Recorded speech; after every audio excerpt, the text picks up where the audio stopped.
Good afternoon.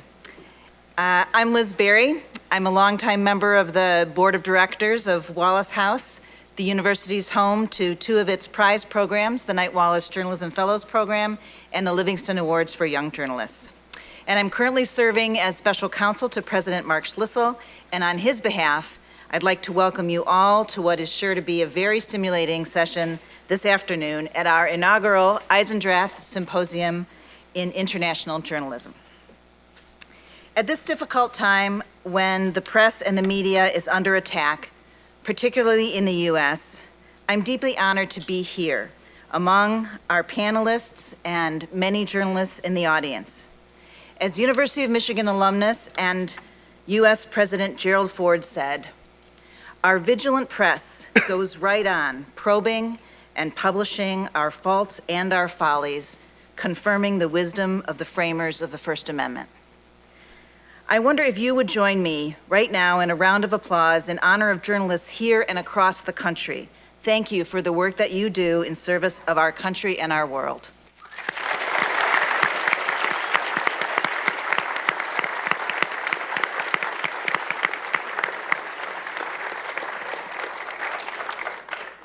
Today's symposium was conceived and funded as a tribute to our colleague Charles Eisendrath, who served as director of Wallace House for 3 decades.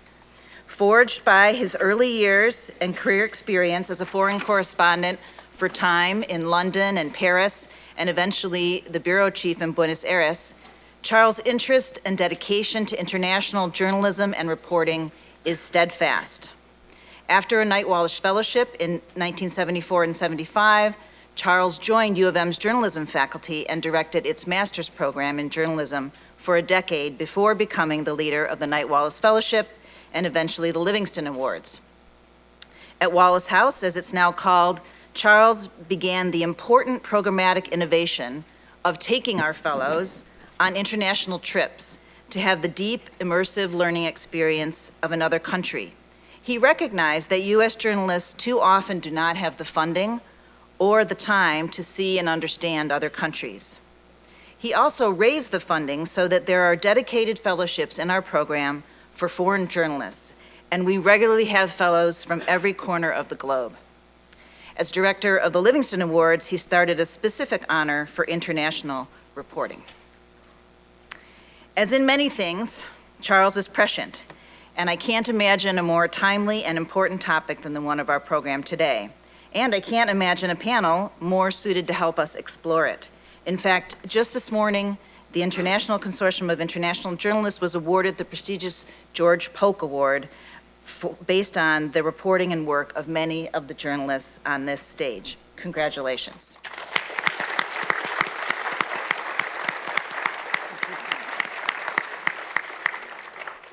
And now it's my distinct pleasure to introduce a distinguished member of that journalistic tribe, Lynette Clementson, the Charles Eisendrath Director of Wallace House. Lynette took the reins of Wallace House this fall and is off to a fast and furious start. And even while getting her feet under her, working with this year's class of fellows and recruiting the next year's class of fellows and serving on university search committees, this is already the 3rd major campus symposium she has inaugurated this year, helping us organize a very timely panel on covering Trump, a fascinating program a few weeks ago on public education with some of our Livingston Award winners, and that leads us to today. Prior to joining us here at Michigan, Lynette was Senior Director of Strategy and Content Initiatives at NPR, and she too is an experienced forest correspondent, covering Hong Kong's return to Chinese rule for Newsweek, in addition to her reporting for the New York Times and launching the website The Root for the Washington Post, among many other positions and achievements. Let us welcome Lynette Clementson, who will introduce today's program.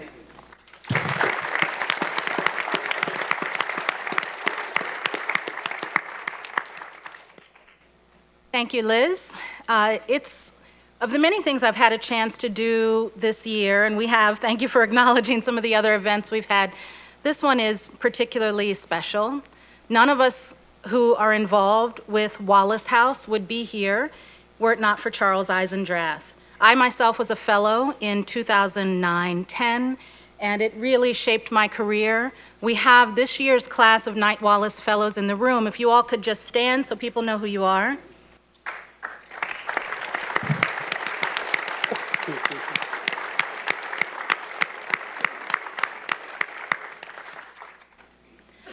And they hear me say every week that they don't know yet how much this year is going to change their lives and change their careers and help chart the future of journalism. But this program is truly special.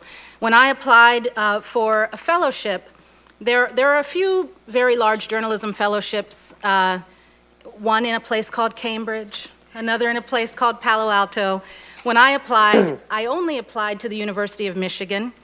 And I applied because I knew that this program really took international journalism seriously, and that Charles had built something here that was quite special, that international fellows were a regular, important part of the program, and that international travel was a staple of the program that he built up in the past decade or so.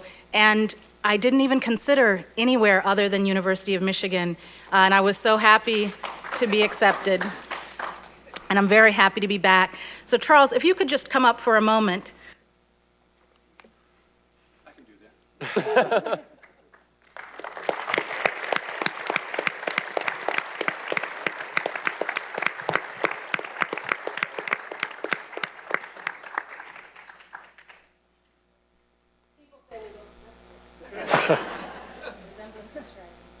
That she's not wearing it, I don't know. Would you like to say anything? I would. I'd like to say just a couple of things. Number one, how thrilled I am at this turnout. Thank you all for coming. It's a humbling and wonderful experience for Julia and for me.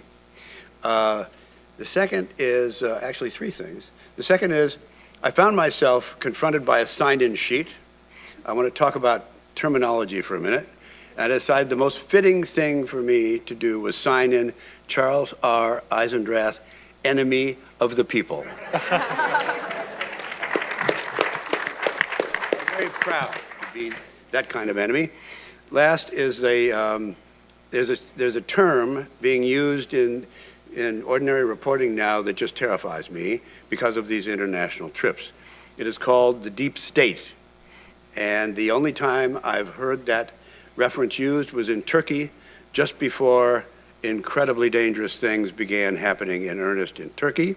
The only other place that has a term like that, in my experience, is France, and it's not the deep state, raison d'état, reasons of state. That means basically for those who love freedom, run.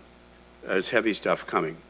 Lastly, I want to say what a huge pleasure it is, after running Wallace House for a long time, to be upstaged and outclassed by a successor. Thank you for everything.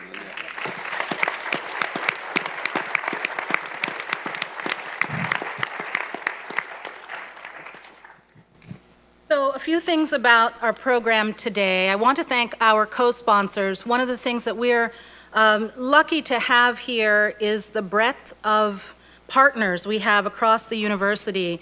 And the programs that we're doing, we hope you will come. You will see more of Wallace House around campus doing events with various departments. And we have co-sponsors today. We have Michigan Radio. I know we have some Michigan Radio people in the room, including former fellow Doug Trabue, who should just raise his hand and wave. This is, for those of you who listen to Morning Edition, this is Doug's nap time. And so we owe him special thanks for coming out today. And also the John S. and James L. Knight Foundation, which makes so much journalism work possible across the country and is a strong supporter of this program, hence the name, the Knight-Wallace Fellowships for Journalists. And we can't do these programs without their support, and so we're very thankful to them. We are happy to see all of you here in the room and to see such a full room because of the great topic. We know that there are also people joining us via live stream. Know that we'll be paying attention to you. We have people following the conversation on Twitter. For those of you on the live stream, if you want to join the conversation, please use the hashtag Wallace House. Somebody will be following that conversation on social media. We will make sure that your questions are introduced into the conversation.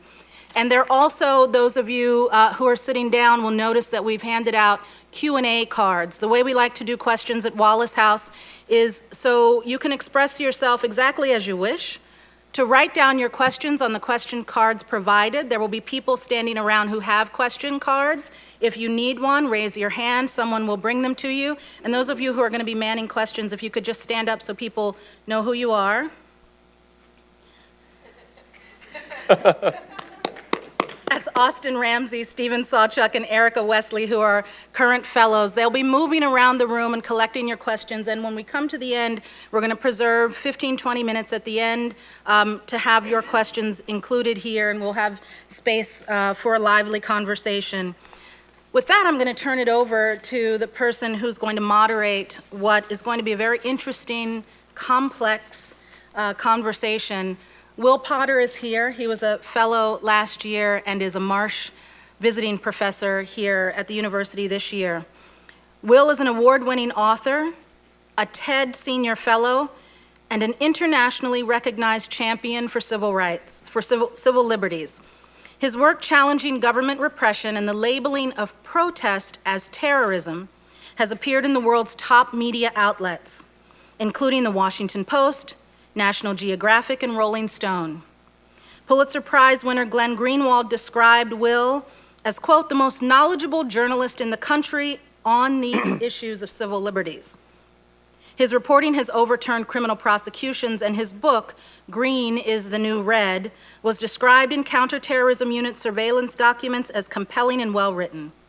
Will has been invited to testify before the U.S. Congress about his reporting as the only witness opposing the Animal Enterprise Terrorism Act, and he has spoken about his investigations of ag-gag laws before the Australian Parliament. After being awarded a Knight-Wallace Fellowship last year, Will was appointed the Marsh Professor of Journalism here at the university, where he teaches courses on investigative journalism, social movements, and most importantly for this conversation, whistleblowing. Will, we're so thankful that you could come back to Wallace House and work with our current fellows and our guests on this program today, and I will leave it in your capable hands. Thank you very much.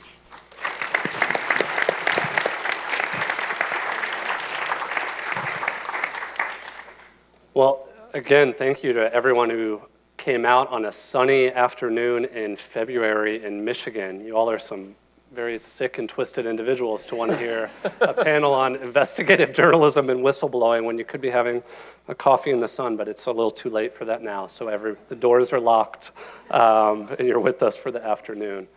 Now, Charles took my one and only joke about being enemies of the state. And you know, when you're talking about topics like this, you know, a punchline is kind of hard to come by. So I'll just cut to the hard news lead of this. That I'm so excited about this panel and all the work that Lynette and the Wallace House has put into organizing it, because it really couldn't come at a more urgent and pressing time, both in terms of the discussion of investigative journalism and the role it plays in a democracy, this treatment of whistleblowers, not just in the United States, but internationally, and also talking about the role of collaborative journalism as we're dealing with larger and larger amounts of data, not just in your Facebook timelines and your Twitter feeds, but of terabytes of information that are being leaked to the press. And as I'm teaching these classes here at the university, it's been both a blessing and a curse, right? Because every day when I come in, the syllabus automatically kind of has to get thrown out the window because there's been some completely mind-blowing tweet or statement or press conference or something related to whistleblowers or journalism that needs to be addressed.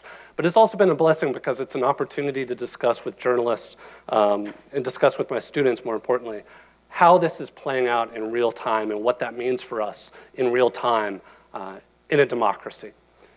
You know, when we have the President of the United States not only making outlandish statements about calling CNN or the Washington Post so-called fake news, but then to make statements like Charles mentioned, describing the free press as the enemy of the people.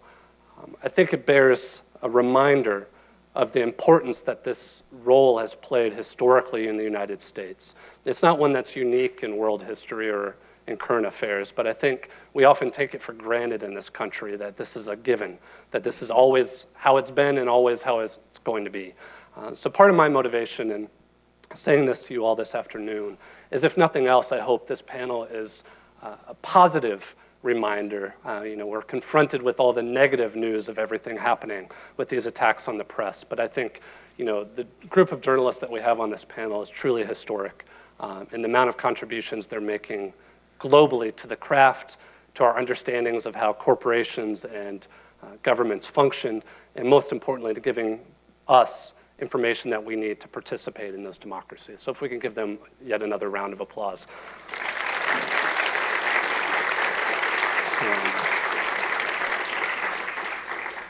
And I'll take my seat in a moment. I wanted to stand up because I've got to do things with the computer, and as my students know, that always is a recipe for disaster.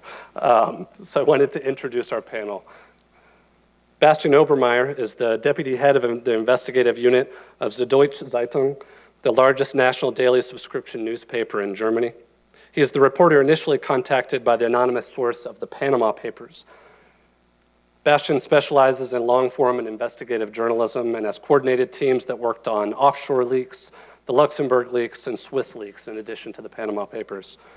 He has received a long list of numerous honors for his work, including the Theodore Wolff Prize, and he's the author of several books, the most recent being the Panama Papers, which was published in 15 languages. And since, I know Bastian would never make the pitch for his own work, I'll do it for him, that this is a fantastic read, and I would hope you would pick it up. Sitting 2 doors down from him, we have Laurent Richard. He's a current fellow and a French investigative journalist and editor-in-chief of Premières, Lignes, a television and news agency based in Paris. He's co-founder of the highly reputed inquiry magazine Cash Investigation, which focuses on the business world. And he's also founded the award-winning investigative magazine, The Insiders. In addition to his duties as editor-in-chief, Richard keeps one foot in the field by leading, among others, investigations into dictators in the Caucasus region and Central Asia. In 2015, he co-signed the book, Reporting is Not a Crime, Stand Together Against Censorship, which is a collection of the work of 15 French journalists denouncing pressures against the press. Edouard Perrin was in my class of Knight-Wallace Fellows last year. He's an investigative documentary reporter based in France who's reported extensively internationally, including covering the Arab Spring in Egypt and Libya. And he's the reporter who revealed the Luxembourg's secret tax deals with multinationals in 2012, the story that morphed into the Lux Leaks. His investigations on that topic earned him a long list of international awards and also earned him his own criminal prosecution. Though he was acquitted in June 2016, Luxembourg has appealed and tried Perrin in December. A verdict is expected this March. He is also the president of the Informing is Not a Crime collective, which is based in Paris. Finally, we have Marina Guevara. I can't lose my voice this early on, right? She's a deputy director of the International Consortium of Investigative Journalists, which is a global network of reporters headquartered in Washington, D.C.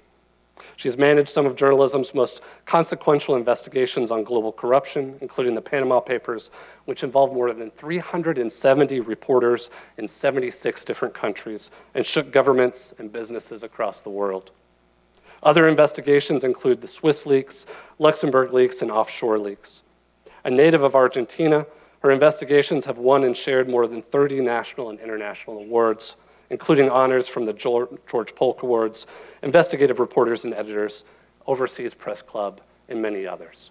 Now, before we get started and dive right into some discussion with the panel, we wanted to show a quick video that gives kind of a summary of one of the most important of these leaks, the Panama Papers.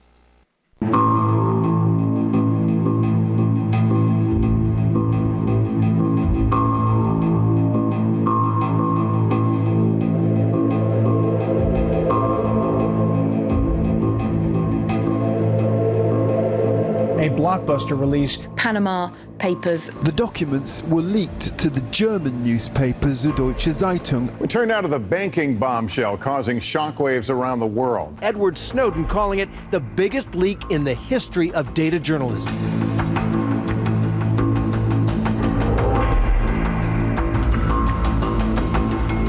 We need months of research, of fact-checking, of really digging into these files in order to find those stories of public interest that are going to make an impact on society. Als es so Richtung 100 Gigabyte ging, haben wir verstanden, dass daraus echt große Geschichten werden. Und als es mehr als 1 Terabyte war, haben wir verstanden, dass sehr viele, sehr große Geschichten darin stecken. Und natürlich stieg die Aufregung und das Leuchten, glaube ich, in unseren Augen, als wir gemerkt haben, da ist auch nicht nur eine Spur zu einem Staatschef drin, sondern zu Dutzenden Staatschefs.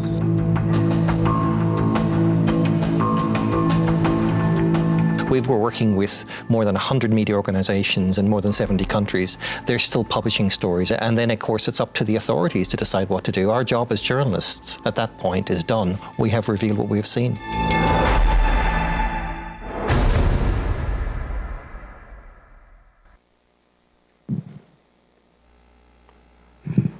So I think to get us started, one of the most natural questions, perhaps for Bastian over at the end, is how does a story like this even happen? Could you talk a little bit about that initial contact with your primary source and then kind of the steps that immediately followed? Well, it was a very bad day, honestly a terrible day, because my wife was sick and the 2 kids were sick, and I threw up the whole day and I was the only one still standing. And then those messages that you just saw, they arrived. And I wanted to get back and show the source that I'm really interested, because you have to do that. If you have a new source, you have to show that you're the one they should stick with. They shouldn't go away. But at the same time, I heard my son whining and I need to change the sheets and I make tea. And so I went up and down and tried to be as convincing as possible under those circumstances. And I'm very happy that that worked out. And on the end of this exhausting day that I remember very, very exactly still, I had the first documents in my hands, and they seemed very interesting, and mostly because they came from Mossack Fonseca, the law firm in the heart of the Panama Papers. And we saw that the documents, there weren't a really great story from Germany in there, but we saw really good leads for international stories. And that's why I thought on the first day, thought about what if I give this to ICIJ, like my friend has done with Luxembourg Leaks. Well, not directly, but in a way, he brought them in. And that was the idea on the first day, but it took many more days to get there. So once that comes in, though, I mean, what is the conversation that takes place as you're getting these kind of cryptic messages? One, to authenticate that this is a legitimate tip, and then to take the next steps to proceed with that story. Well, if you have a source then you don't know, you have to trust the documents. So once we got the first documents, we tried to cross-match them. We tried to get documents from courts where we knew the information was verified, and then we tried to compare them. And we did this in the year that followed with our 400 colleagues in the whole world, in many countries. So we knew the whole batch is, as a whole, verified and authentic. There still can be some false documents, so you have to check every single story when you do it. But the first step is you try to understand the documents, you try to talk to sources, you go out and do the legwork. So after you receive a leak, you're not done. The work is starting exactly there, and that's the painful work, because you do. So we checked dozens of stories, and we had to throw away, I think, 7 of 10, because there was a certain point and we couldn't get behind this point. But you have to get behind it. You have to be 99.9% sure that what you're going to report is true. So if you're not, you got to throw it away, and that's really painful. When you're saying that that's the start of this process, I mean, Laurent, I know that's something from the newsroom perspective. With any number of these stories, how do you start shaping your team within the newsroom to be prepared of what's going to come once you realize the scope of the story that you're dealing with? The scope means a lot of new information to work on, so a lot of people to work on that, and a lot of maybe problems you will have thanks to the scope to the scale of that. But regarding the collaboration issue, we first share with the BBC, for example, Edouard obtained the Luxembourg leaks documents. Can we move our mics up a little bit? It's on. Okay like that? Yeah. 1, 2. Maybe move it up. Yeah. Edouard obtained the documents from Luxembourg leaks, so okay, maybe I try like that. 1, 2. So Edouard obtained. That's a secret. So Edouard obtained the documents from about Luxembourg leaks, and we decided first we were thinking about sharing with BBC, but sharing an information with another newspaper, with another team, it's now it was back like 5 years ago. It was not exactly the same kind of conversation. And I remember in my agency, in our agency, we have a debate, but we had a debate about that. Wow, you're going to give this kind of information to the BBC, but they will do that and they will publish first before you, and they will never mention our name. And so don't do that. And some of us will say, yes, maybe we should do that, because if we are doing that with the BBC, first, that's going to be a chance for us to explore the information, a chance for the public to get access to the information.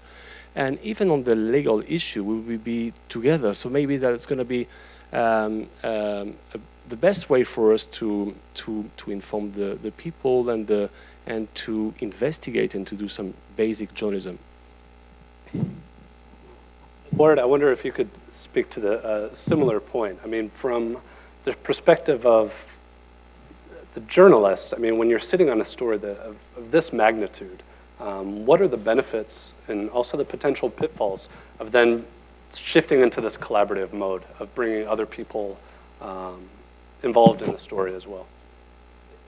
I'm going to do the same thing. It's funny because I vividly remember the conversation I had with a British reporter that helped me understand the agreements.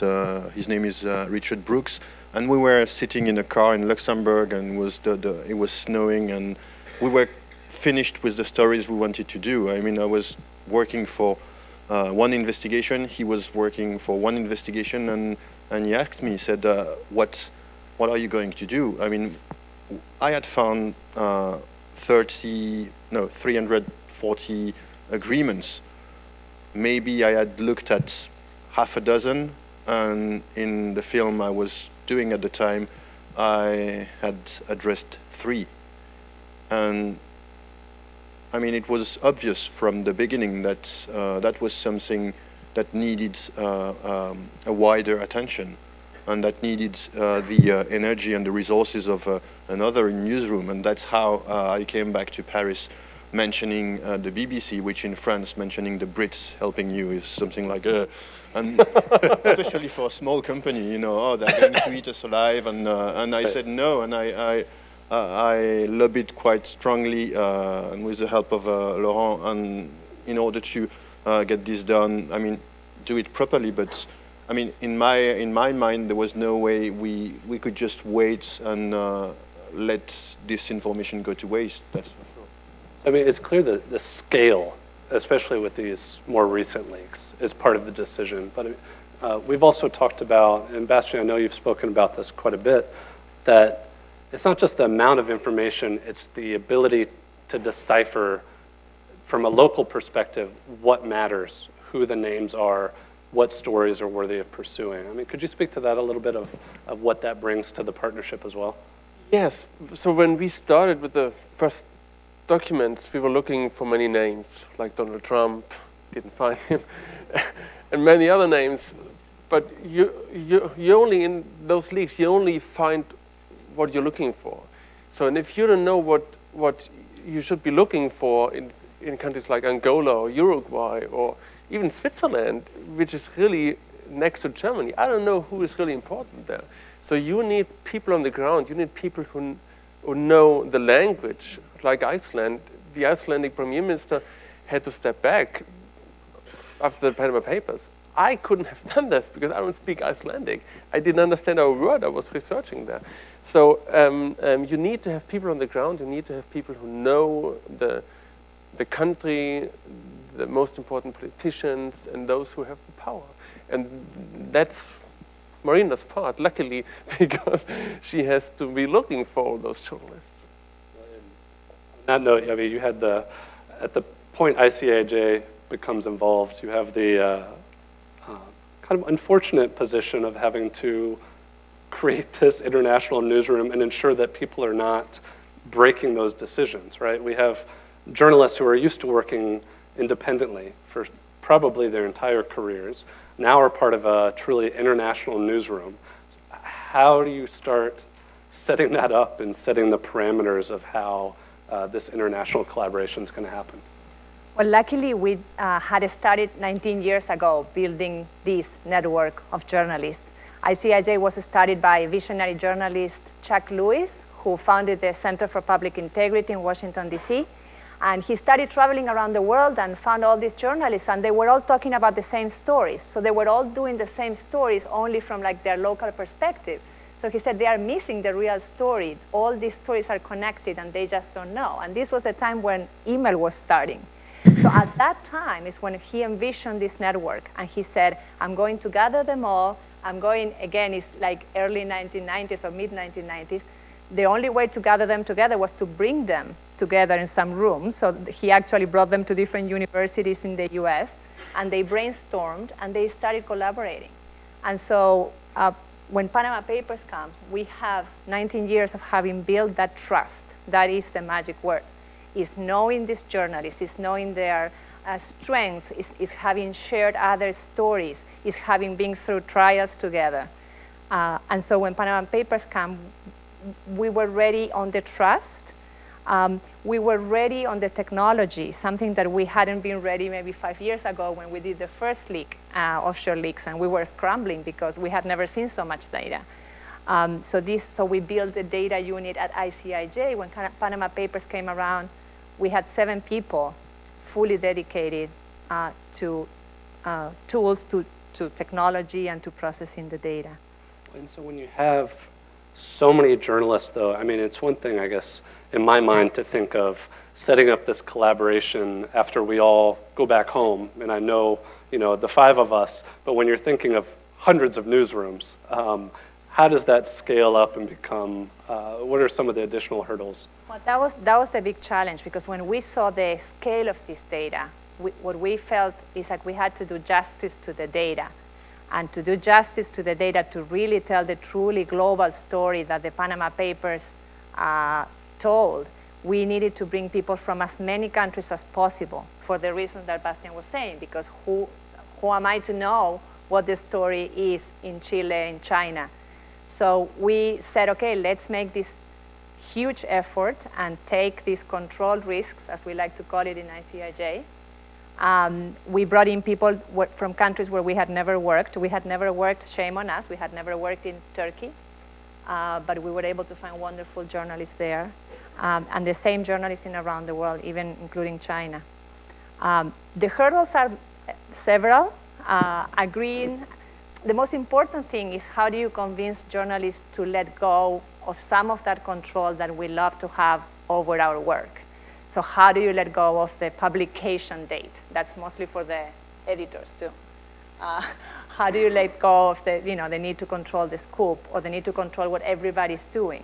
Because when you collaborate, you share a lot of the research and the resources, but then at the time of writing and at the time of publishing, you have to respect their independence. Nobody's telling anybody else how to write, what to cover, what not to cover.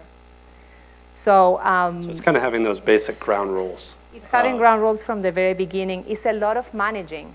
Some people are under the impression that these collaborations are some sort of like a hippie club where we all love one another. And there's Marnie's, we love one another.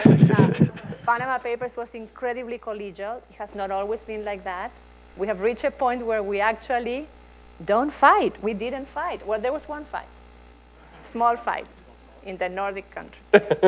In the Nordic countries. In the Nordic European countries. But for the most part, we got along. I think journalists understood that, we all understood that we were doing something special, something historic, and that we were also trying to prove a concept, that these large-scale collaborations really worked, and that was the way for the future. And we knew that if we screw it up, that was it. It was also a terrible message for whistleblowers if we screw it up, because these whistleblowers had taken a huge risk, of course, not only trusting one journalist, which probably was the original intention, but then allowing that journalist to go and share the scoop with hundreds of journalists around the world. So when that deadline, or that publication date, I should say, is approaching, I mean, Edouard and I were in the same Wallace House class, and as the Panama Papers was coming up, he was, cool as could be. Nobody had any idea what was actually going on behind the scenes. But now in hindsight, I have to wonder, the amount of stress built into that for all of you, that what happens if, we joked the other day, if the Pope dies the day before that your deadline or your publication date was set, or there's some, international news story that completely then buries everything that comes out that you've been working on for years. I don't know, Edouard, if you could speak to that, the kind of pressure and the buildup to that last year, I was mostly worried that somebody would drink too much in a bar and talk about it prior to publication date, because because there was a year, right? Yeah, More than a year. And you're talking about hundreds of reporters. I remember we went to the same conference in Norway, and it was funny because it was a global investigative journalist conference, and some of them were in the secrets and most of them were not. And so you have to be really disciplined in order to watch out to what you're talking about, because you don't. You need to be part of the plan and to respect the date and the closer we got to the date. I was in the US, so I was not part of the daily chore of it. But the closer we got to the date, the more stress you get, because you're like, okay, will it hold? Will it hold? And that was, that's a huge achievement they got, because not only Marina and Gerard are good shepherds, they can. 400 reporters is quite a feat to manage, and they managed this too. But also at that time, we already had gone to people for comment, and we have this policy at ICIJ, and we share with the partners that we go for comment really early, like 4 or 5 weeks early, before the publication date. So for 5 weeks, most governments around the world and the biggest businessmen in our societies had these long questionnaires laying out every detail, including Vladimir Putin, who got, how many, like 250 questions? I don't remember. Like 10 days before publication. And some of these world leaders started, doing their own social media around it, calling us, that we were a CIA operation, trying to spin the story. Some of our partners started asking, like, should we go now? Should we go now? Because the Prime Minister of Iceland is Facebooking. And we were like, let him Facebook. Like, what you have is so much bigger and important and complete than whatever spin he's putting on Facebook. So to be able to hold back the troops for just another day, but it was really stressful. In those, heads of state, when they're going to Facebook, they're still having really no concept of the scope of the revelations that were going to come. Is that correct? When we were talking previously, Bastian, you were saying how, going to Putin, and he thought all the leaks that were going to come out were all related to him. Yeah, the big advantage was that we never said in those letters when we reached out to the people, we never said we have a huge leak, about many heads of state. We only said, you, Mr. Putin, in this case, we have the following questions for one of our investigations. And then came the questions. So everybody thought that's only about me.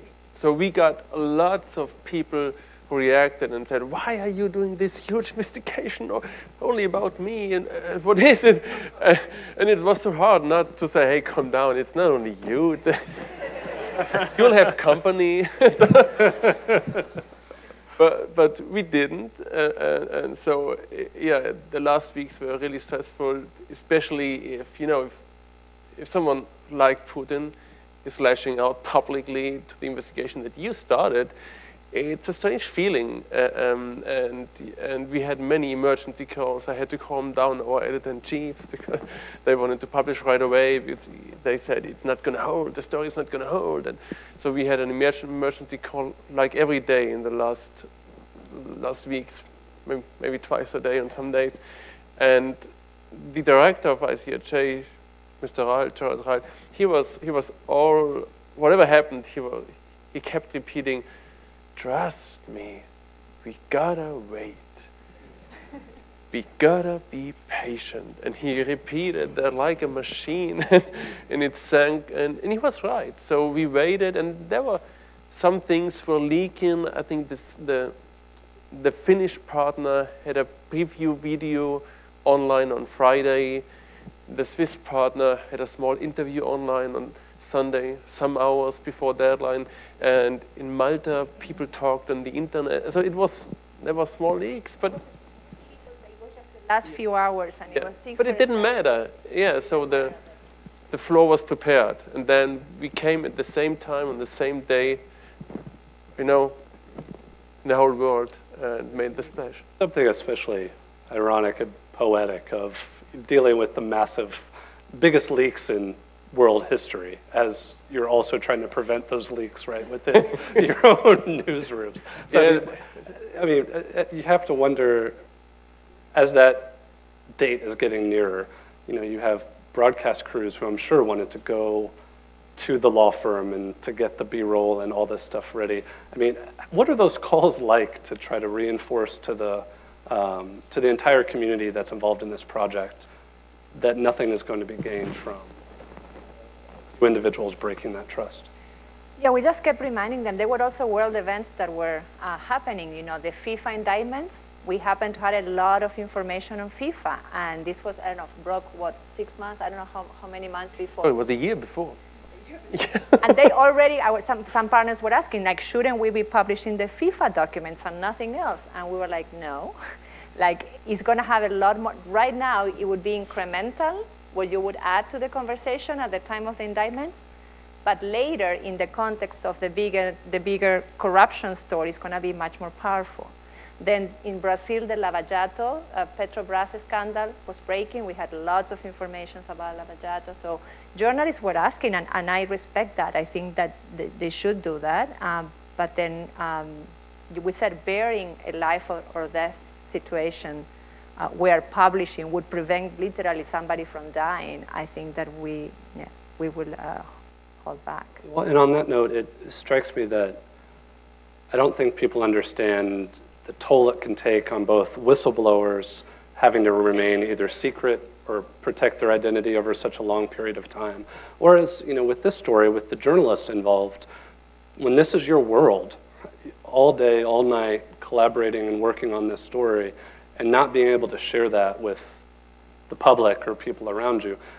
Laurent and Edouard, could you speak a little bit to, one, that kind of personal element, I guess, for Laurent and Edouard, to the legal consequences as well of what's at stake here? And we talk, sorry, we take my microphone like that. We can talk about legal consequences because Edouard is right now facing a trial. And not only Edouard, but the two whistleblowers of the Luxembourg leaks. So on the legal issue, what is very difficult, so that we get paid to find some sources, to find some documents, to work with whistleblowers, and they are supposed to give us the information in the general interest. So we have to contact them, but they have to look for themselves. They have to search themselves the information, and there is always kind of a red line between them and us, and after we have to check about and to fact check the basic documents. But yeah, what is very good in sharing information with other newsroom, that it makes, of course, and that's obviously, it makes more difficult for the other parties, the companies, the lawyers, or any kind of state who would like to stop the information or the investigation, it will be, of course, more difficult.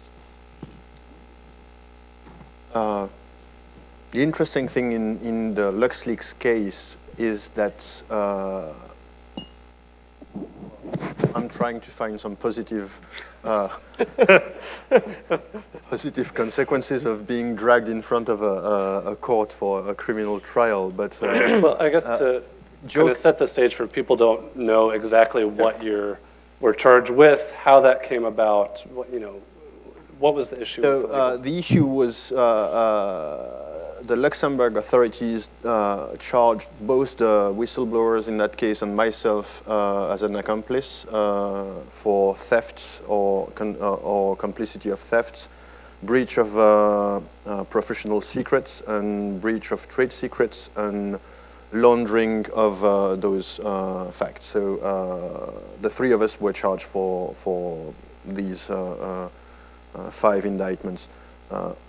The thing is, well, I mean, we went through a first trial, then an appeal trial, and that is done now, and judgment is supposed to be given on the 15th of March. The interesting thing is, during the debate, especially on appeal, most, if not all, the legal debates were about what makes you a whistleblower, according to the European Court of Human Rights. So you're not talking, you are still in a Luxembourg court, yes, but you're talking about European standards for who is a whistleblower and what are the criteria for a whistleblower to be granted the protection of whistleblowing. So if you look at that, from that perspective, yes, I mean, it was worth doing this, and that's the way I'd like to look at this experience. And the other thing is, basically the same story could have happened because I think the first indictment for the first whistleblower was 2014, so way before the LuxLeaks investigation was published.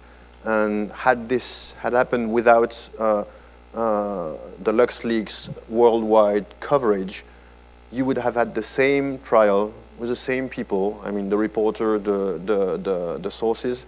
Nobody would have known about it, and it would have been much harsher. I mean, they still are looking for some suspended prison time for one sources, but it would have been much harsher had it not been for the global attention, because on appeal you would have literally hundreds of supporters in front of the court from all over Europe cheering for the whistleblowers and myself, but mostly for the whistleblowers, which for Luxembourg, I mean, they hated it because it focused all the attention once again after the press coverage. Then you had the trial coverage, which was very important. So, do you all think that level of public attention for these stories is kind of a insurance about your protection as journalists? I mean, is there a relationship there that as the more attention these stories get, potentially the safer you are in reporting on them? Or then I guess the follow-up would be, what happens if the Pope does die the day before this comes out? It doesn't get enough attention. Does that elevate substantially the risk for journalists? It actually, just as a side comment, it happened, he didn't die, but when the previous Pope resigned, we were about to publish Swiss Leaks, and we actually changed the publication date because the Pope took over the world stage with his resignation, and we said we're going to wait and give the Pope his time to do his thing, and then we're going to publish this really important story of global concern. So you think there is that relationship? Oh, they are, absolutely, absolutely. And a lot of journalists that work with us, and I can remember in the case of Panama Papers, the reporters in Ecuador, where there are like draconian privacy laws that prevent them from publishing, for example, anything that is on an email. Well, guess what? Most of Panama Papers are emails. So the only way for them to publish was if we would publish. They actually went online I think an hour, 2 hours, or even a little bit more after everybody else published, because when everybody else publishes, then it's safer for them to publish. They also collaborated bilaterally with journalists in the Netherlands and in other places, because again, if they are working, if the story appears in a different country, then it's safer for them to publish. So. Well, I think that's something that's easy to lose sight of, particularly, as we're so focused on the United States, of the level of risks that different journalists in different countries are taking. Obviously, the risks are high in the United States, but in other countries, we're talking about people's lives on the line. So could you all speak to that, of how those different factors of press freedom globally plays into this, and ensuring that, for instance, reporters in the more vulnerable political environments are protected as well? Yeah, sure. Well, in Germany, it's really easy. We don't have to fear a lot usually. Maybe somebody will sue us. We have lawyers. It's fine. That's fine. But in the aftermath of the Panama Papers, we had really severe repercussions. So our colleagues in Russia, they had to leave the country for a while because they have been told through sources that it's not safe anymore for them. And the colleagues in Turkey, they received a death threat even before they published. After they called a person, a businessman they wanted to write about, and they did write about, and he said, "Don't you make this man a killer?" was what he said on the phone to them, which is harsh. But in Turkey, I believe that, and we had reporters, I think, in Venezuela who left their job. Sorry? Who were fired. Yeah, who were fired. Yeah, that's what I meant. So, and yeah, and the same in Ecuador, I think. And did we have more repercussions? Well, what's interesting is that you had some of the repressive environments. For example, our China reporters have never been named. Nobody knows, I know who they are, nobody knows who they are. We were never able to give them credit for any of the work they did. They did fantastic work, but they can't, in the case of one of the reporters, she lives in Hong Kong, but she is from China, her family is in China, therefore she can't put them at risk. So we have works with us, she never is named anywhere. And then you have free societies like Finland or Spain. In Finland, our reporter had to fight, for weeks or months, the government of Finland, who wanted to raid the newsroom to obtain the Panama Papers. Who would have said that? And that happened. And it was only after the entire team started publishing articles saying, look what's happening in Finland, that they stopped.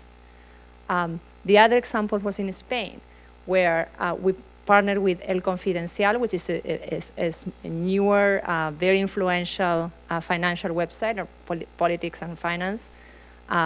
So we all published the story, especially them, about how the owner of the Grupo Prisa, which is the owner of El País newspaper, how his former wife was in the Panama Papers and had offshore companies, blah, blah. Next thing they know is that the owner of El País is suing his competitor, El Confidencial, saying there was no errors, there is no libel. They actually admit that in the court papers, but it was unfair competition to El País for El Confidencial to publish this story about my former wife and damage me. So therefore, I'm suing you for unfair competition. So there's all kinds of crazy things out there that and some of them we're experiencing in our own country now. So it makes me think, in this climate, I saw a Facebook ad the other day where I think it was Wired magazine, not 100% which media outlet, was advertising that they can accept leaks through SecureDrop, which is a new software platform that was created by the Freedom of the Press Foundation, is now being embraced by a lot of different media outlets around the world. And it really struck me that this is a very dangerous time to be an investigative journalist, but even more dangerous to be a whistleblower. What is that delicate relationship between making it known that you can, are open to accepting these types of leaks, But then when you have to verify information or communicate with this source or multiple sources, that you're not getting in that kind of trouble yourself. I mean, Laurent, can you speak to that a little? I'm not sure if it is right now the worst time to be a whistleblower, because since the Snowden files, for example, or the WikiLeaks, I think there is right now another kind of community of the open sources community who are producing Signal, which is an application from hand-to-hand encryption for any kind of phone. So you can send some encrypted text message to anybody, and there is no backdoor for any kind of governments to access the content of your text message. And so there is SecureDrop, as you mentioned. SecureDrop is a software produced by a non-profit organization, Freedom of the Press Foundation, and Edouard Snowden is the president of this non-profit. And SecureDrop is free for any kind of newsroom in the world.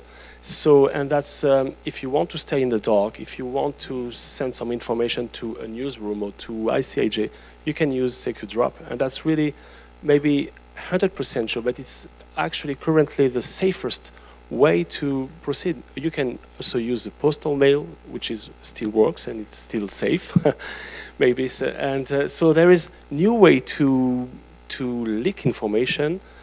In the same time, there is a kind of race, of course, with the authorities who are trying to break those codes, those systems. So you will never be sure that if it's 100% safe, but there is a new way. And I think, especially since the election of Donald Trump, even for people who are working inside the administration, there is a new way of thinking that we cannot admit that, and we have to do something, and we have to leak to ICIJ or to other kind of news organization.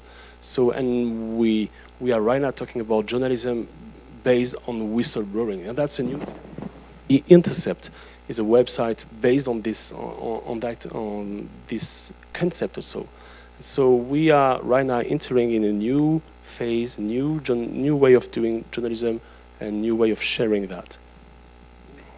When you have these leaks coming in, or you make that initial contact with the leaker or the whistleblower, what is the responsibility of journalists to make them understand, one, the security that they should be using, the possible legal implications or risks they're facing?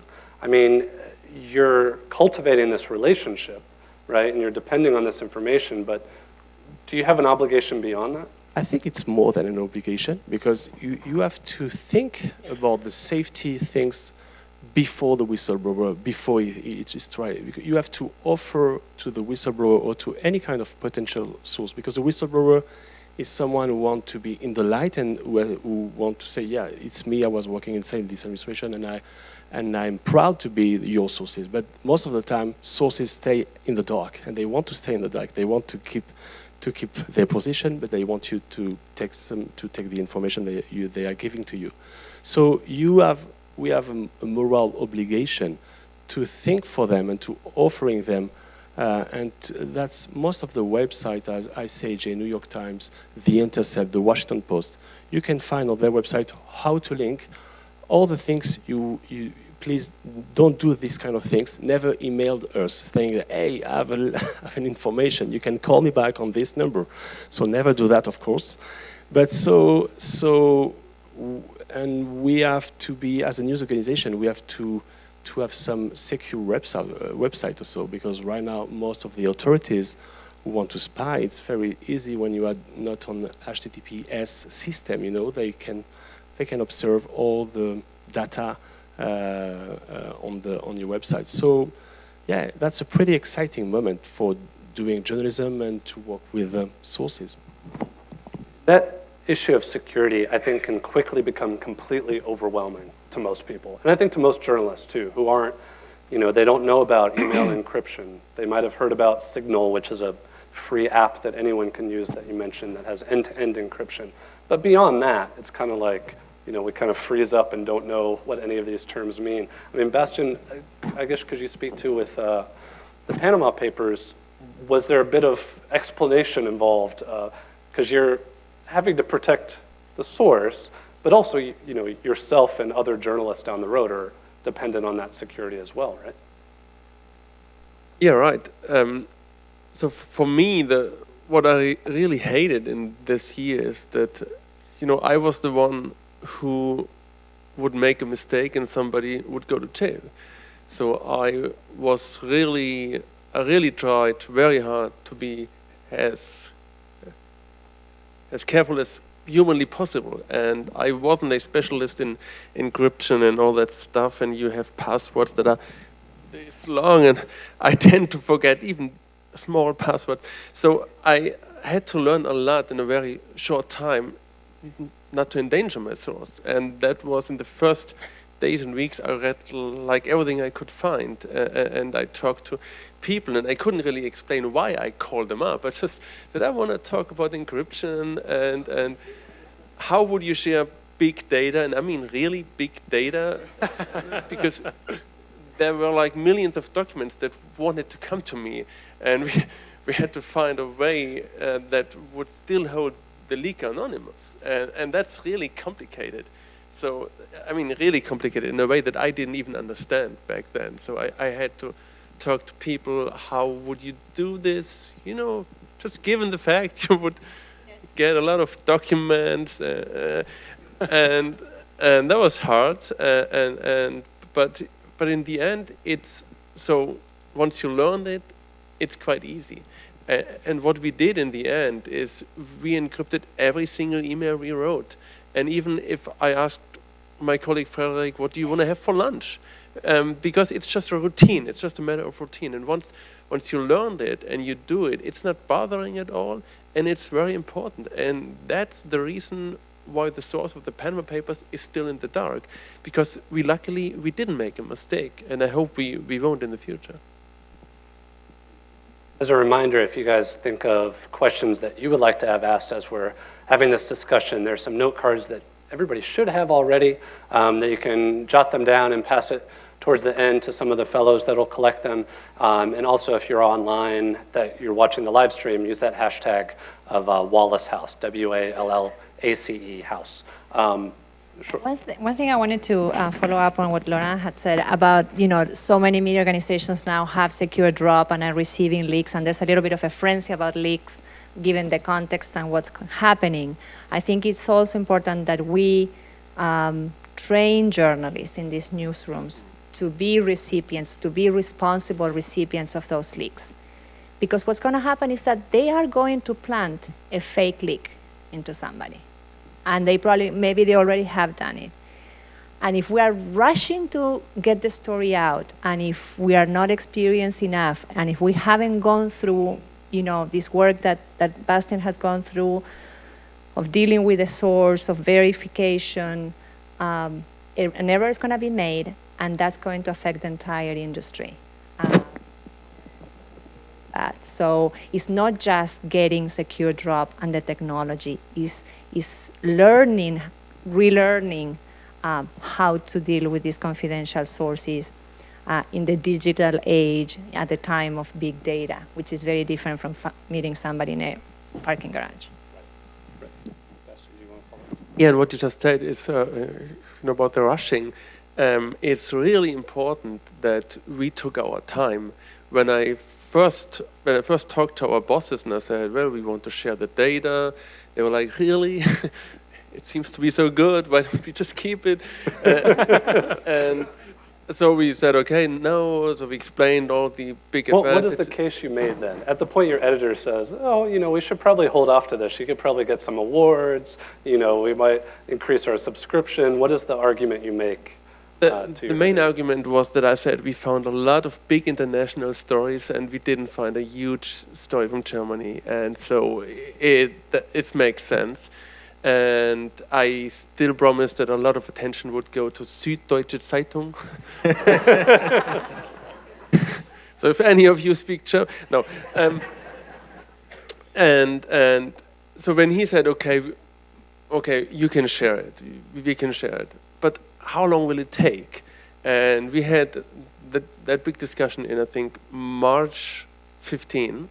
And I said, okay, I really promise you fall. We will publish in fall.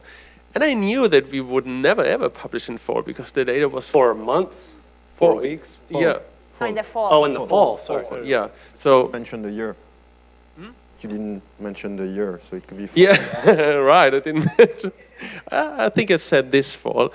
And when the fall approached, I went back to him and I said, hey, well, the data, you know, it grew and so many good stories. And I told him, I just run into his office like every week and told him the next big stories we found and how good it's going. And then I said, well, it's really good, but I think we need more time to do it reasonable. And he's a reasonable man. He wants to do things reasonable. So we said, yeah, okay.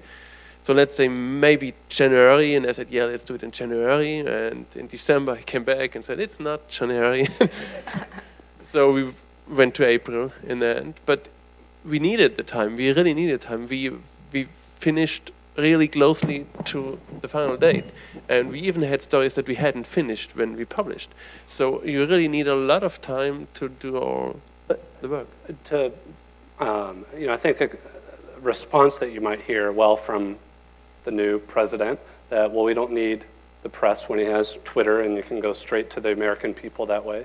Or even with other outlets like WikiLeaks, collaborating with the press, but releasing straight to the public. Then it kind of speaks to, Edouard, can you tell me, why do you need that time? I mean, what is the role of journalists in this that is distinct or completely separate than just releasing it straight to the public and throwing it up on a website? Now we mostly mostly focused on the upstream, which is the source, the leak, and how to get the documents. The major part in the investigation is the downstream, because once you access the documents, and you mentioned WikiLeaks, I'm not sure WikiLeaks would just dump secret tax agreements because it would bore everybody that would lay his eyes on this kind of documents. You need to decipher them, you need to put them into perspective, and you need to check what are the consequences of those documents. And the more complex the documents are, the more time you need to make sense of what you're reading. I'm definitely not a tax advisor, even less an international tax advisor. You need to find other sources to explain what you have got and make sense of it. Which makes the things very difficult, because you have to understand one document, as it was said, but to understand this document, you need some experts. So you need to tell a bit about your investigation without telling the entire truth. And so you need to fact check the things without revealing all the content of the investigation. And so that's pretty tricky. Especially when you mentioned, okay, you can still use the postal mail to send leaks, or, probably not when you're talking about hundreds of thousands of pages, right? So it reminds me of like when Daniel Ellsberg released the Pentagon Papers. He spent night after night in a friend's copy shop making photocopies of page after page and trying to make photocopies of that to erase the paper trail. How do you do something like that with this amount of data? Or I guess a more specific way of saying it would be as kind of devil's advocate here of, what is this massive amount of data, is all of that useful? What is the justification of journalists, even international collaboration of journalists, being in possession of so much material that it implicates so many individuals? We look for the public interest, and the public interest as asking the question, is there systematic wrongdoing revealed in this data that harms large amounts of people? And is and part of that, and those carrying on the crimes are those people of big influence and high positions in society, whether business, church, politics. And if we can answer that question, yes, then there's the public interest, and then we pursue those stories of public interest. In the Panama Papers, absolutely there's stories that are of no public interest, and that's why ICIJ has not released the entirety of the documents, which has been requested by every single government and NGO around the world that we do so. We believe it's not in the public interest to to have access to 11.5 million records. Maybe half of them are not of interest. There are information about minors. There's a lot of passport information, bank accounts information of doctors and dentists and little people and people that who cares, So we go for the big fish. We go for those who had bearing on society and were committing these crimes, and we write those stories. We're going to switch gears a little bit and take some of the questions from the audience here.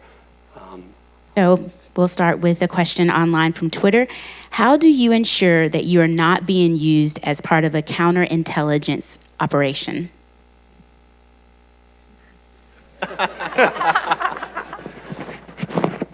Well, as I'm being paid by the CIA, I don't have to ensure. No. You can never be sure who leaks you the data.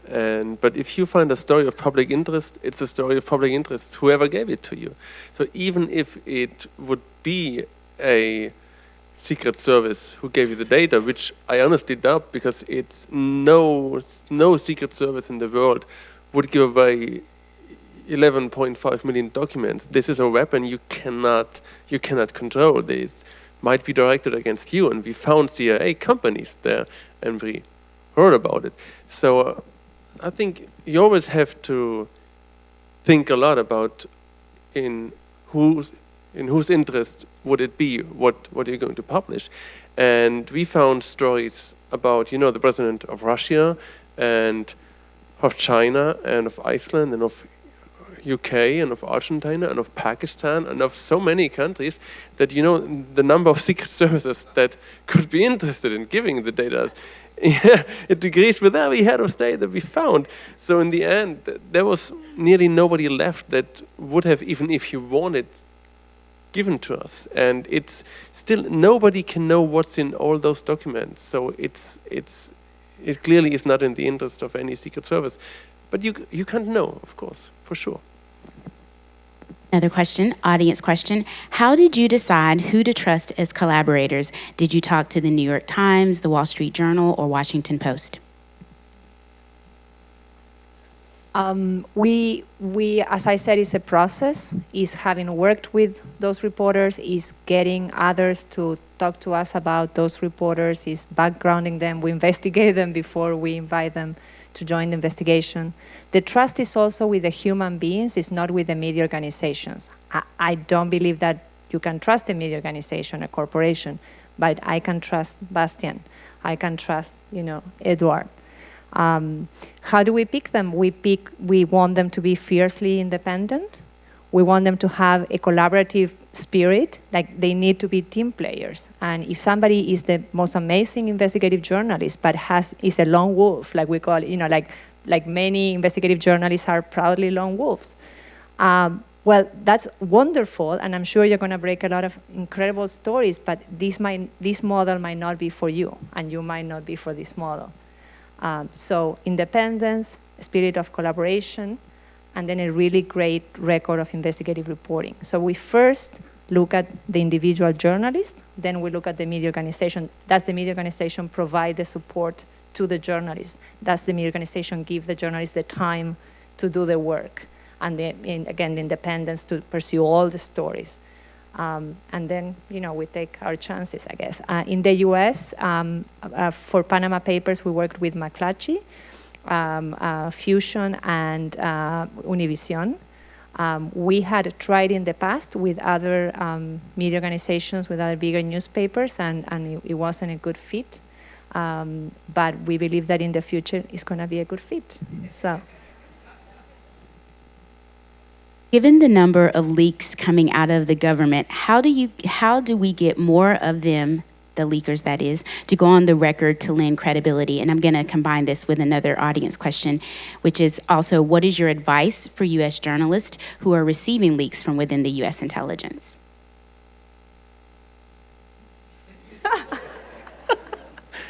Don't rush. Advice to American journalists. I don't want to give advice to American journalists. They know what they are doing, but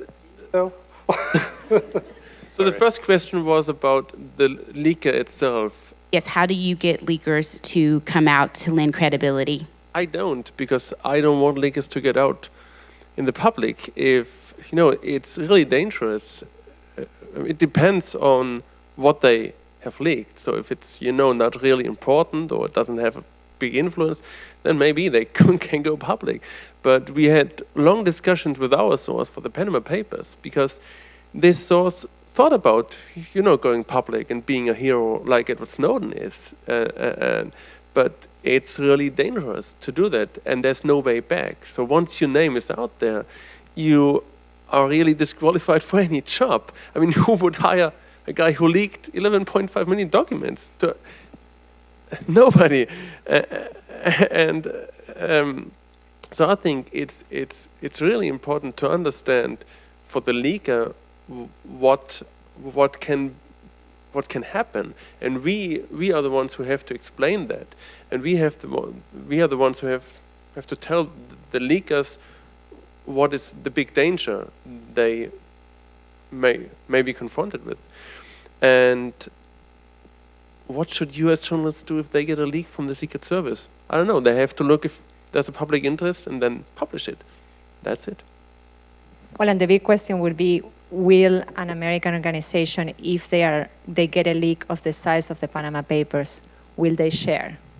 If the story really overwhelms them and is of public interest, and it will be better told and responsibly told by bringing together the best journalists in the US or the world to tell that story. That's the question that fascinating to see.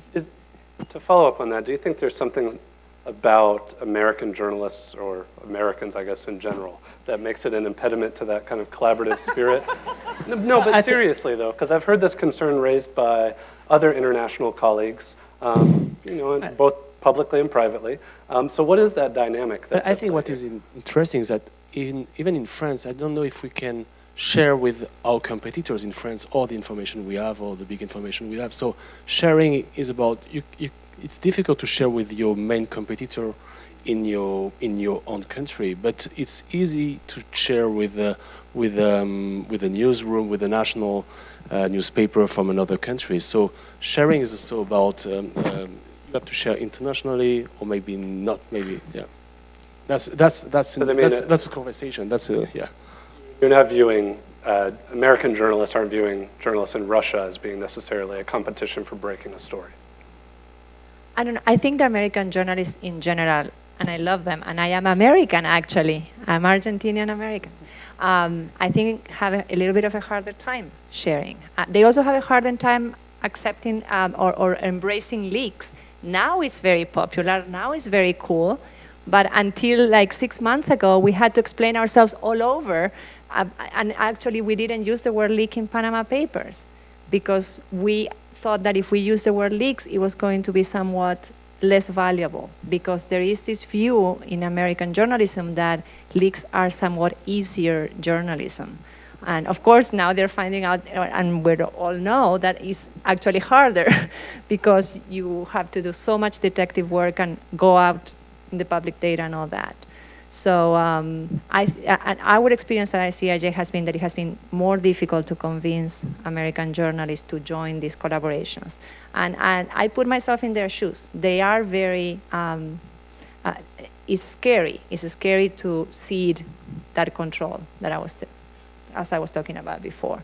And it's scary to trust others. But they have also seen the fruits and the benefits of that sharing. And now they're coming to us and they're saying, what's the next thing? Can we be part of it? So it's very encouraging.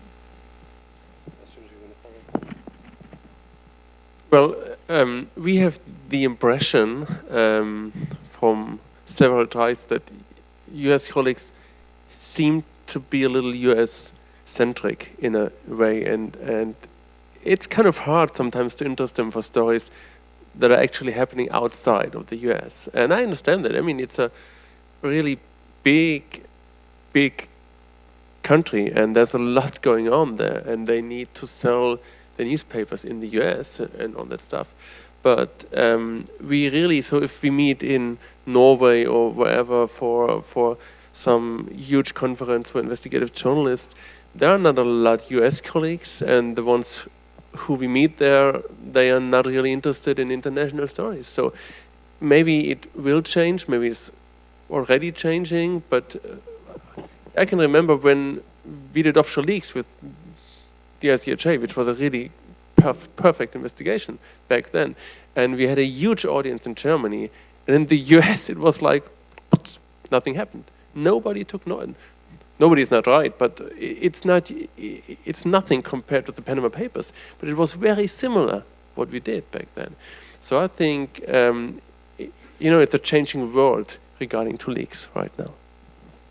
Before we go to another question real fast, I wanted to make sure we got in a brief video on this topic of a new project that Laurent is working on, speaking to the dangers of doing this type of work from the journalist perspective and how to continue getting the story out even if something happens to the individual journalist, whether it's them being arrested and imprisoned or assassinated or just disappeared.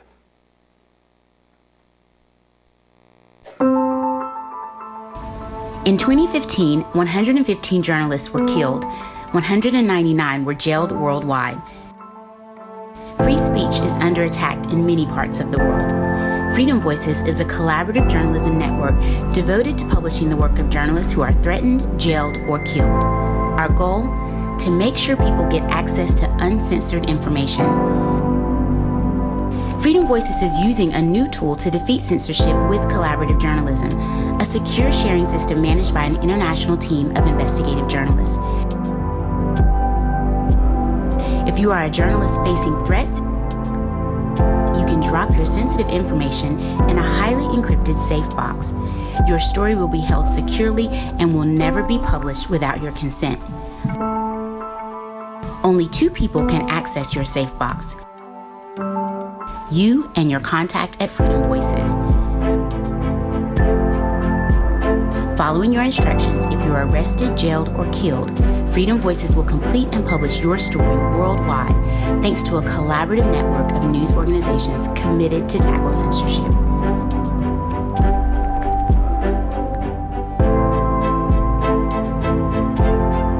Today, only 1 in 7 people live in a country with a free press. Freedom Voices ensures the survival of stories beyond borders, beyond governments, beyond censorship.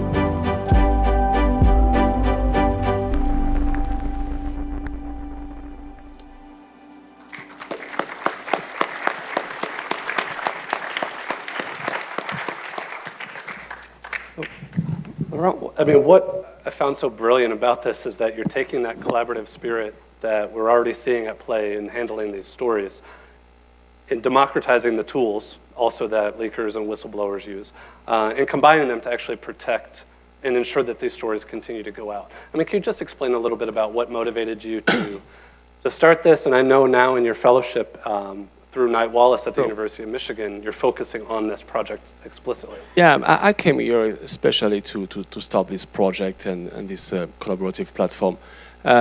This is based on the experience of many of my colleagues and myself, where I was in Azerbaijan, for example, and one very good journalist over there, Khadija Ismailova, has been sentenced to 7.5 years of jail over there. And so I was producing a 2-hour program for France 2, French Public TV, about that, and I received some letters from Khadija Ismailova from jail, just saying that, where are you with your investigation about Azerbaijan corruption? And I was doing an investigation called My President is on Business Trip. So I was following François Hollande in Azerbaijan and Kazakhstan, in these kind of countries. And the question was, how do you do to make some contracts about oil and gas, and how do you address the human rights issue in the same time, in the same meeting with the head of state of Azerbaijan, for example. So I was investigative corruption stories behind that, under the radar. And so this project is a new project, but it's not a new idea. There is also some colleagues of Khadija Ismailova involved in the Khadija project. I was not part of that, but there is also in 1976, 41 years ago, the Arizona project. It was a story of one American journalist who have been killed in 1976 in Arizona, and 40 reporters from all over the state decided to join and to finish the work of this journalist. And Don Bowles, that's the name of this journalist, have been killed because a bomb were inside this car. And when he was still alive after the explosion, he was able to say 3 words. The first word was about, he said corruption, and he named the company, and he named a guy. And based on those 3 words, all those 40 US journalists were trying to investigate about what was the story he was working on. Freedom Voices is about that, and I think that right now in 2017 we have the technological tool to offer this kind of safe box to protect the journalism, the information, and it's not about doing advocacy like CPJ or Reporters Without Borders. They are already doing that very well. It's about make sure people get access to uncensored and independent information. Because when you are killing a journalist or when you are arresting him, the victim is not only the journalist or the family of the journalist, it's the people. And people need to get access to information. So I think that we in the US, in Europe, we need to use this kind of tool and this kind of spirit, as you say, of collaboration to produce that and to make sure they get access to this information. So that's about the idea is to first to finish the stories of journalists who have been, for example, jailed last year. And usually those stories are about corruption. And it's a very interesting story when you are just looking on the journalism side. And so the idea is to complete the stories and to publish it broadly. It's based on the philosophy of that is what we call the Streisand effect. Streisand effect is it's shed the light of something who was supposed to be in the dark. And what strikes me about it, I mean, I feel this particularly with my work, as we all focus on pretty dark issues as part of our work as investigative journalists, is there a danger of when you raise more attention to journalists being killed or imprisoned, or Edouard, in your case, you're facing criminal charges for this work, how do you balance the exposure of those injustices with not making more people afraid of going into journalism? And I know that's a lot to throw at you in one question. And not to say that it's your responsibility, but just as a craft, I mean, how can we better address those kind of repercussions? I think one of the ways to address that is precisely to on a network, a collaborative network, in order to make sure. Laurent mentioned the Streisand effect.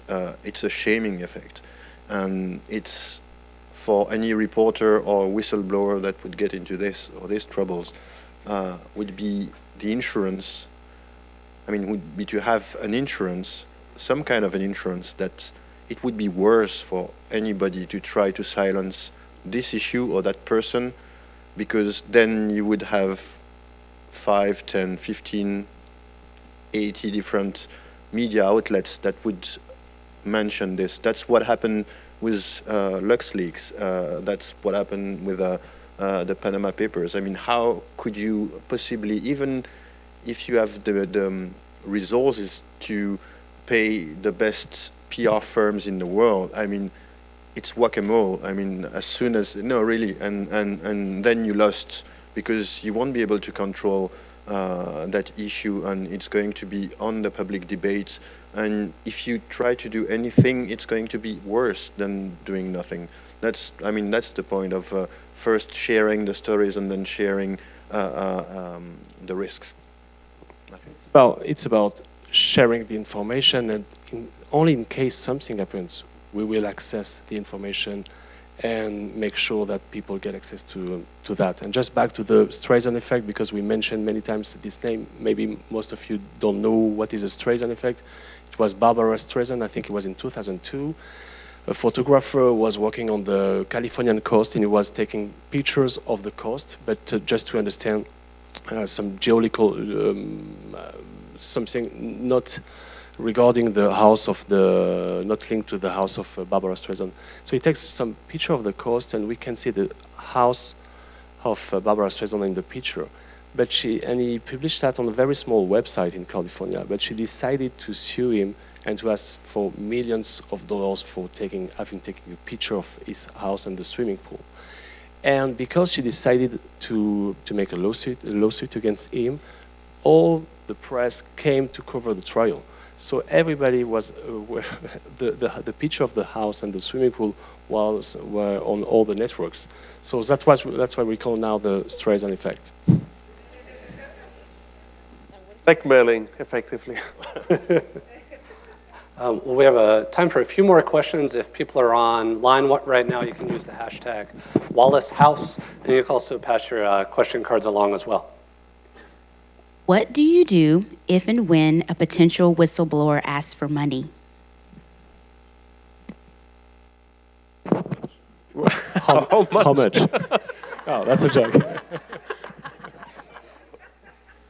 Well, for Süddeutsche Zeitung, we decline. We never pay for any kind of information. And that's sometimes hard to stand if you have to decline a good story and you see it then at your competitor who pays.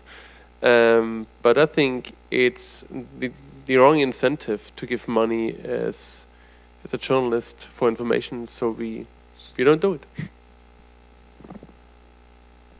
Following up on that, what is your thought about developing sources, leakers, within an organization that you are investigating versus just waiting for an anonymous leak to show up?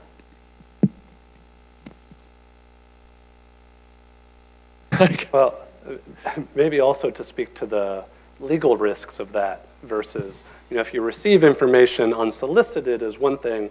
If you're working with the source and then trying to encourage them to, hey, if you could put some of this on a flash drive, I'd really appreciate it. How do you navigate this? That's precisely why I ended up in court, so I can talk about this. But he didn't do it. So.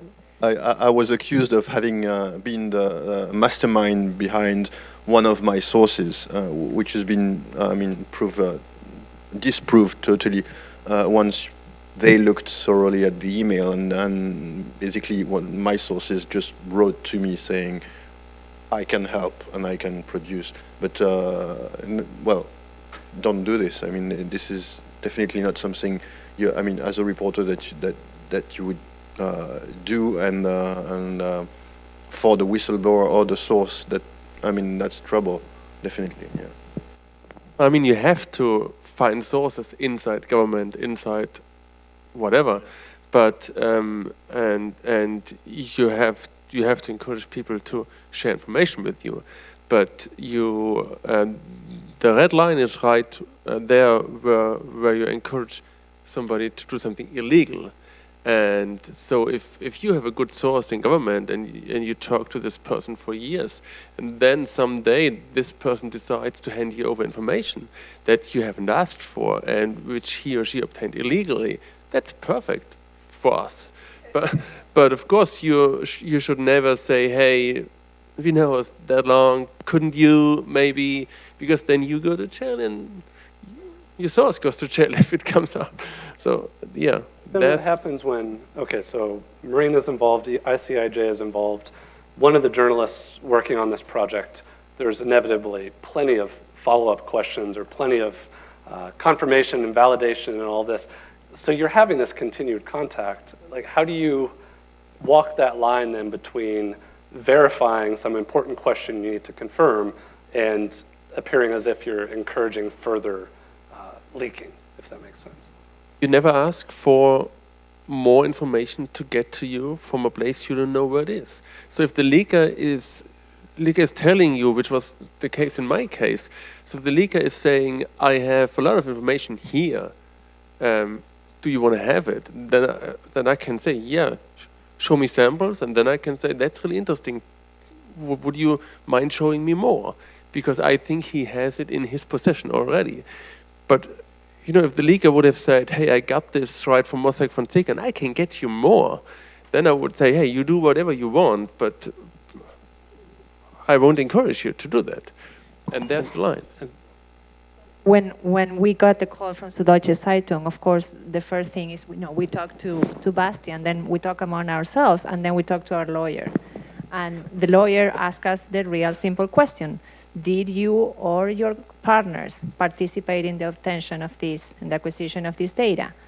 Did the partners or did you encourage further acquisition of this data or are planning to do so? No. So if all those questions are no, then there's the first green light from the lawyers. Okay, this is okay to proceed if there's public interest in the information. Please highlight for us some of the most famous scandals uncovered by the Panama Papers or any government officials who have paid a price for having an offshore account.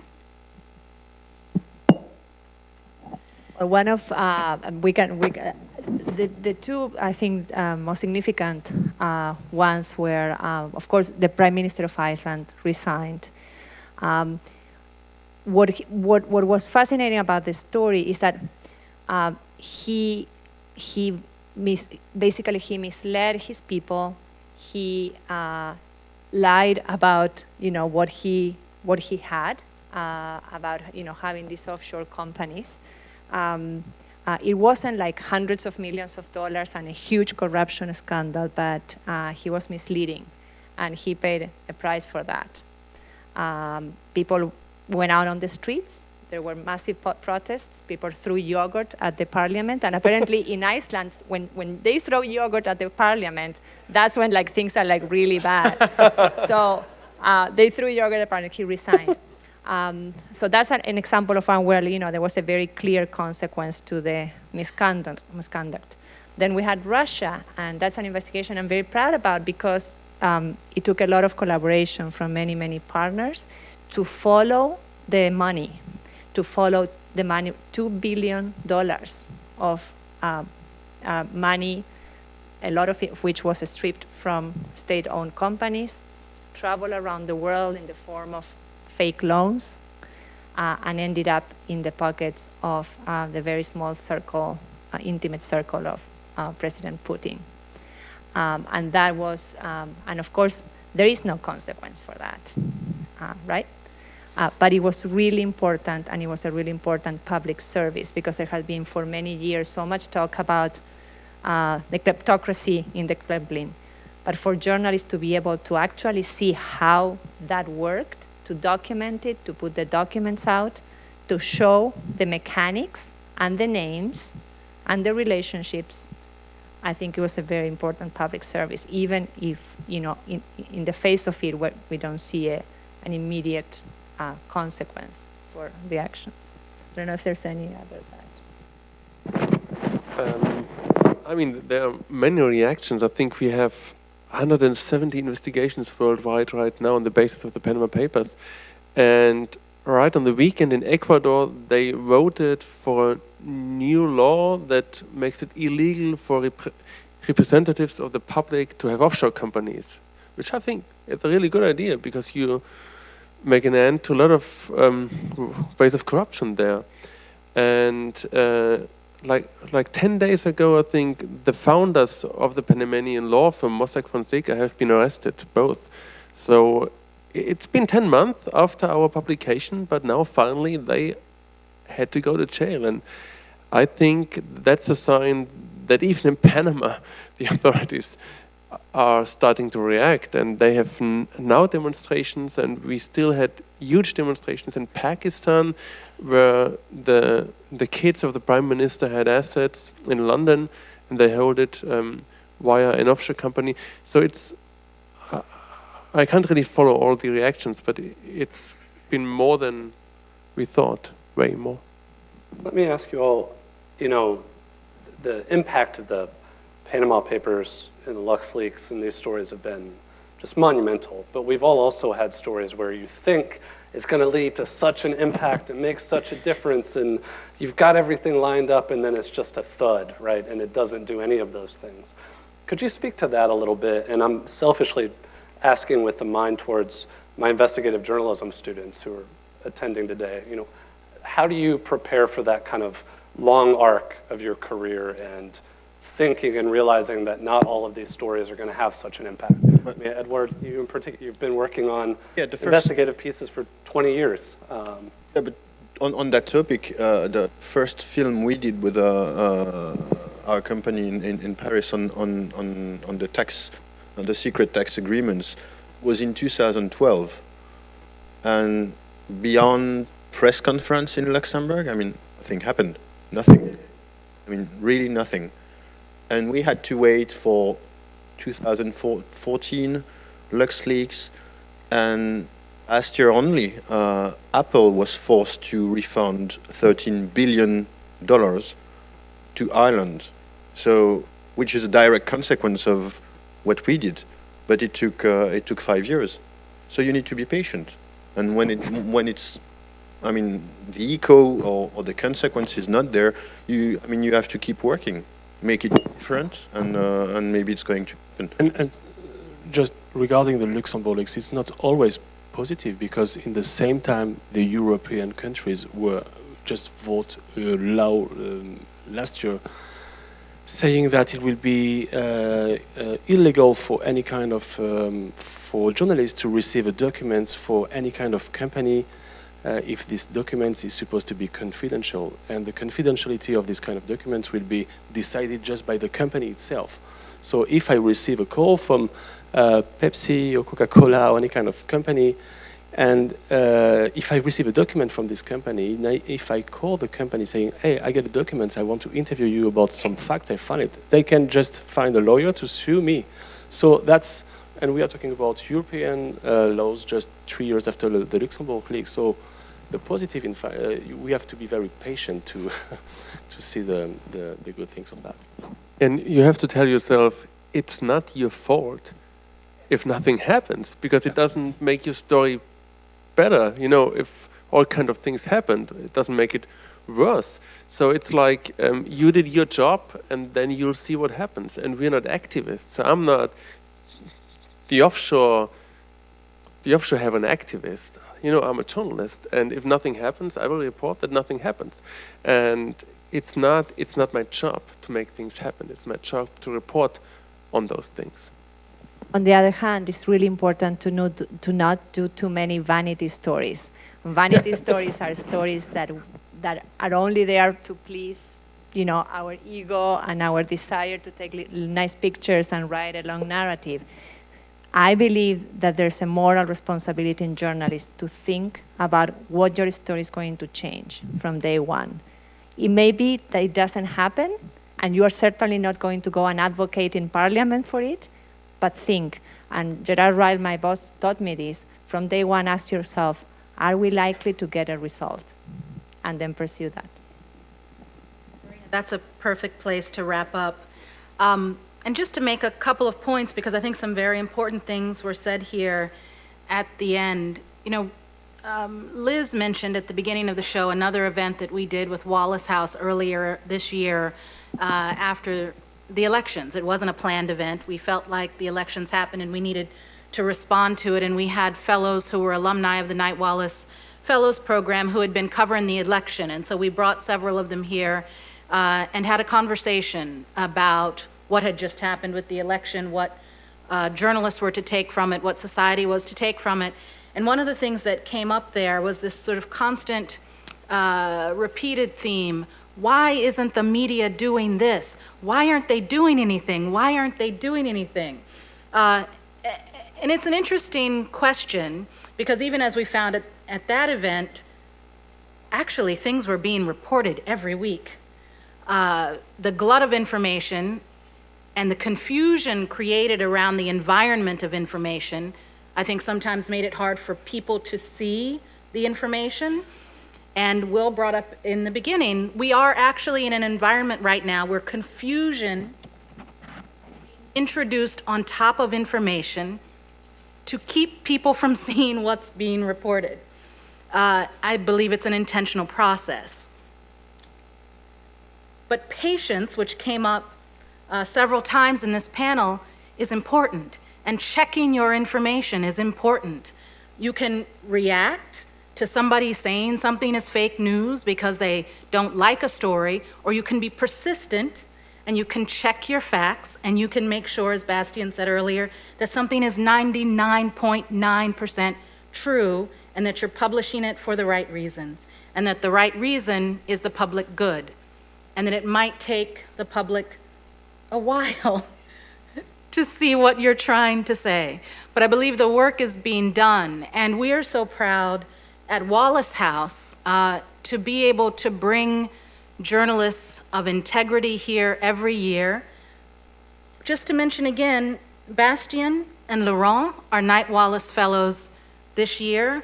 They are spending time here on campus. They're in classes with some of the people who I think were in this room today. Edouard and Will were fellows last year. And Will, luckily, the university kept you here, and you're now teaching a course in investigative journalism. And Marina, we're going to get you here. We have our eyes on you. It's a wonderful privilege to be able every year to bring journalists who are doing the work of the people, not enemies of the people, the work of the people here to this university. To have the time, this organization that Laurent is starting, he is starting this with the help of professors and students and experts here at the university, and we are able to provide him through the Knight-Wallace Fellows Program an academic year and resources and connections to be able to start something that in the crush of daily work, even when it takes you years to publish your story, these guys still aren't lifting their heads from their desks on any given day, even to eat lunch sometimes. And so to be able to have the amount of time that they have here to be able to focus on this important work, it is a gift for us, and we are so thankful that you are able to spend this time here with us. We're very thankful to you all for coming, and it's so wonderful to see a room this full for a conversation like this. One of the things we believe in at Wallace House is that these conversations mean the most when they continue after we say goodbye. We want you to take these conversations out into the hallway. If there are questions that you would like to ask personally to one of the people on the panel, please, we have coffee and light refreshments out in the space outside the room. And Will, Marina, Laurent, Edouard, Bastian, and all of you, and Charles, thank you for making this all possible. And we will see you outside and continue the conversation.